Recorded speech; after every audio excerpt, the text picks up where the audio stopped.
नमस्कार, लाइव लगातार में आपका स्वागत है।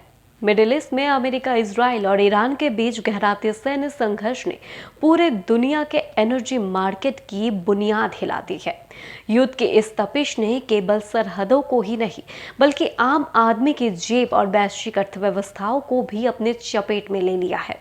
इस संकट का सबसे बड़ा केंद्र स्ट्रेट ऑफ हॉर्मज़ बन गया है, जिसके बाधित होने से कच्चे तेल की वैश्विक आपूर्ति श्रृंखला पूरी तरह चरमरा गई है। आपको बता दें कि दुनिया का लगभग 31% समुद्री कच्चा तेल और लिक्विफाइड नेचुरल गैस यानी LNG इसी रास्ते से गुजरते हैं। अब इस रास्ते के बंद होने से कच्चे तेल की कीमतों में 25% तक का उछाल आया है, जिससे भारत समेत दुनिया के कई शक्तिशाली और विकासशील देशों में तेल का अकाल पड़ता दिख रहा है। मौजूदा हालात इतने गंभीर हो गए हैं कि पाकिस्तान, बांग्लादेश, अमेरिका और यूरोप के कई हिस्सों में पेट्रोल पंपों पर किलोमीटर लंबी कतारें लगी है। पाकिस्तान में स्थिति सबसे भयावह है, जहां पेट्रोल की कीमतें एक झटके में 55 PKR प्रति लीटर बढ़ गई है। ईंधन बचाने के लिए वहां की सरकार ने स्कूलों को 2 हफ्तों के लिए बंद कर दिया है और सरकारी दफ्तरों के काम के दिन घटाकर हफ्ते में केवल 4 दिन कर दिए गए हैं। पड़ोसी देश बांग्लादेश में भी स्थिति कुछ अलग नहीं है। ईंधन की राशनिंग लागू कर दी गई है, जिसके तहत मोटरसाइकिल को 2 लीटर और कारों को महज 10 लीटर तेल की दैनिक सीमा में बांध दिया गया है। पश्चिमी देशों की बात की जाए तो फ्रांस और जर्मनी जैसे समृद्ध देशों में भी तेल की बढ़ती कीमतों ने आम नागरिकों की कमर तोड़ दी है। लोग भविष्य की अनिश्चितता को देखते हुए पैनिक बाइंग कर रहे हैं, जिससे आपूर्ति और ज्यादा प्रभावित न हो रही है। जर्मनी के चांसलर ने बढ़ती ऊर्जा कीमतों पर गहरी चिंता जताई है और कहा है कि नागरिक अब निजी वाहनों को छोड़कर सार्वजनिक परिवहन की ओर रुख अपना रहे हैं।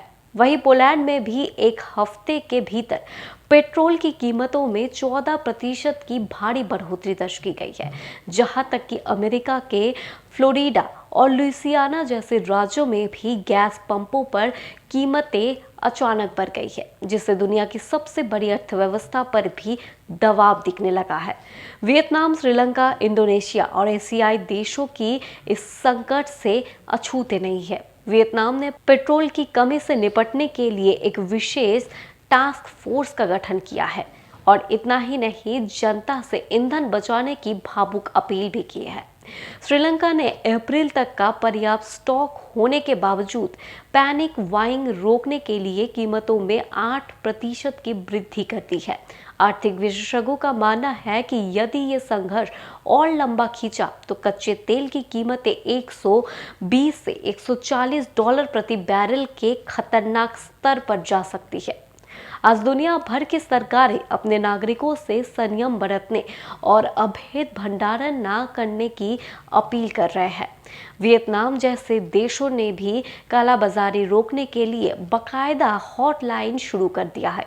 वर्तमान स्थिति को देखते हुए विशेषज्ञ अब इलेक्ट्रिक्स और हाइब्रिड वाहनों को अपनाने पर जोर दे रहे हैं, क्योंकि मिडिल ईस्ट का ये संघर्ष वैश्विक व्यापार के लिए एक ऐसा बड़ा झटका साबित हो रहा है, जिसका असर आने वाले कई महीनों तक महसूस किया जाएगा।